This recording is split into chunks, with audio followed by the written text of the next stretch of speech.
They're speaking, laughing, explaining, but none of it is new. It's the same pause before they lie, the same smile when they feel judged, the same tone when they're unsure. You think it's them, but it's not. It's a loop, old and automatic, like a shadow script running underneath, fast, silent, invisible, almost like a dark algorithm. This isn't just human behavior, it's a pattern, repeating through fear, habit, and history. And once you learn to read it, you won't see people the same again. Because in truth, you're not talking to people, you're talking to patterns. When someone smiles before they're ready, it's not joy, it's fear. A fear of being seen too clearly, or not seen at all. This pattern isn't rare, it's everywhere. In the cafe, in the elevator, in the middle of a deep conversation. It happens when someone's nervous system says, hide, and instead of silence, they smile, they joke, they talk faster than they should. If you look closely, it's not the smile that speaks, it's what came right before it. The micro freeze, the flicker in the eye, the need to be accepted. That's the pattern. That's the moment where truth hides. People who are trained to detect patterns don't get lost in the words. They watch the rhythm. They listen to the pauses. They study when the volume rises and why it does.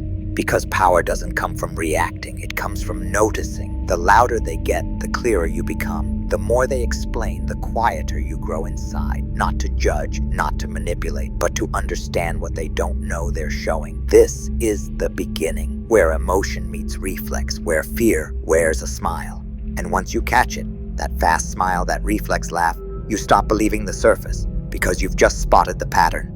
Ever notice how fast some people explain themselves? You ask a simple question, and they give you their whole story, where they were, what they meant, why they did it. But here's the truth. People who feel safe don't explain this much. They pause, they answer, they move on. But those stuck in the pattern, they explain before they're even accused. Because somewhere in their past, silence was unsafe. Being misunderstood felt like danger. So now, the moment they feel doubt in the air, they rush, they defend. They fill the space with noise before anyone else can speak. This isn't conversation, it's protection. It's a nervous system trained to say, I have to make them understand or I'm not safe. But the more they explain, the less they're being real. They lose their center. They start spinning in circles, hoping someone will just say, it's okay. This is the explanation reflex, and it tells you more about someone's wounds than their words ever will.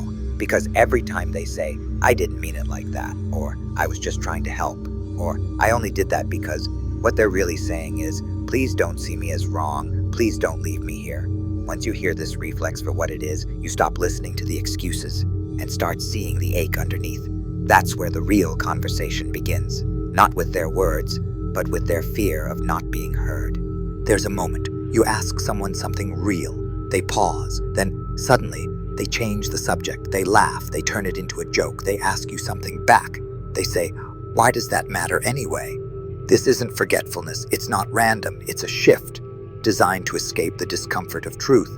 This is a pattern, and it shows up when a question gets too close to the wound. They feel it coming. A question that might reveal something they haven't faced, and their mind, without warning, exits. It's smooth, almost invisible, but if you're still, you'll see it. The breath before the dodge, the flicker of tension before the redirection. That's the moment the loop activates. Some learned this young. Maybe every time they spoke honestly, someone mocked them. Maybe no one listened. Maybe truth got punished. So now, they escape it. The moment gets hot. They cool it down with sarcasm. The question gets sharp. They soften it with humor. The silence gets deep. They fill it with a quick distraction. It works. People laugh. The tension fades, but nothing real is said, and if you're not paying attention, you'll follow them, right out of the moment. But if you stay still, if you don't laugh, don't flinch, don't chase the new topic, you'll see what they were protecting. Because that's the pattern. Avoid the question to protect the self. And if you can see that without judgment, you'll start to see people for who they really are. Some people don't wait to be rejected, they reject themselves first, in disguise. They act extra confident, they make fun of their own flaws. They say things like, I know I'm probably not your type anyway. Or, I mess things up, it's just what I do. It looks like humor, it sounds like confidence, but it's not. It's a shield made of performance. Because somewhere along the line, they learned that being real got them hurt. So now, they hurt themselves before anyone else can. This is the pattern of preemptive rejection. The mind thinks, if I beat them to the punch, I stay in control. If I act like I don't care, I won't feel the fall.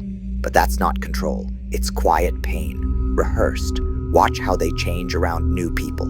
Watch how they brag just enough to hide the fear. Watch how they avoid real connection by becoming a role instead of a person. They don't want to be seen. They want to be accepted. So they perform, loud, sarcastic, polished. But inside, they're tired, because no performance lasts forever. And when the crowd is gone, they're left wondering if anyone ever knew them at all. This pattern is hard to watch, especially when it's someone you care about, but it's also where compassion begins.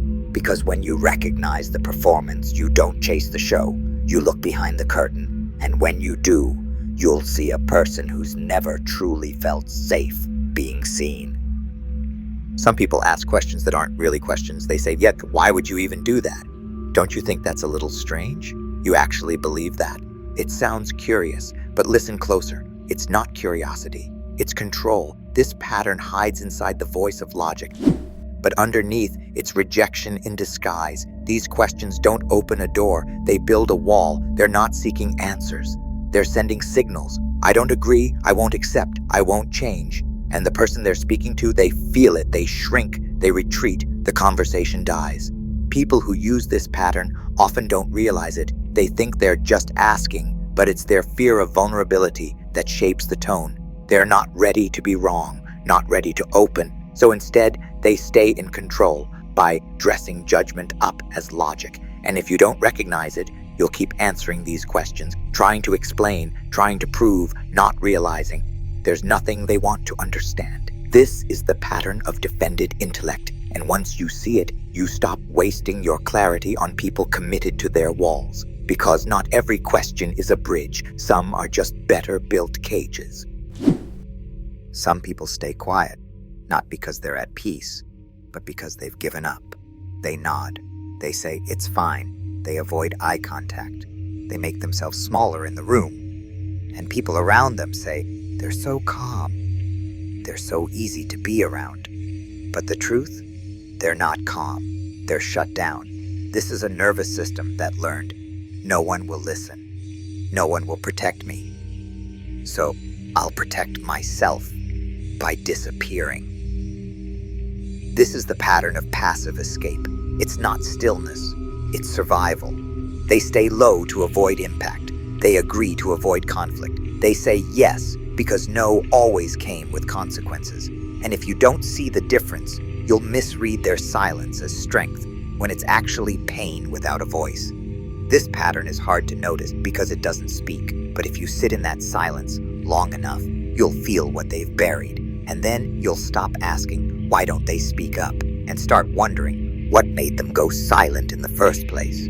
Because beneath the stillness, there's a storm that gave up trying to be heard. Most never notice the patterns, but once you do, everything changes. You stop reacting, you start reading, not the words, but the timing, not the tone, but the trigger. And in that silence between their moves, you gain clarity they'll never see. Stay still and see what others can't. If this made you see something you hadn't noticed before, then stay with this space. There's more coming. Not louder truths, just deeper ones. Subscribe if you're ready to stop listening to noise and start reading what's underneath it, because the patterns don't stop, but now, neither will your clarity.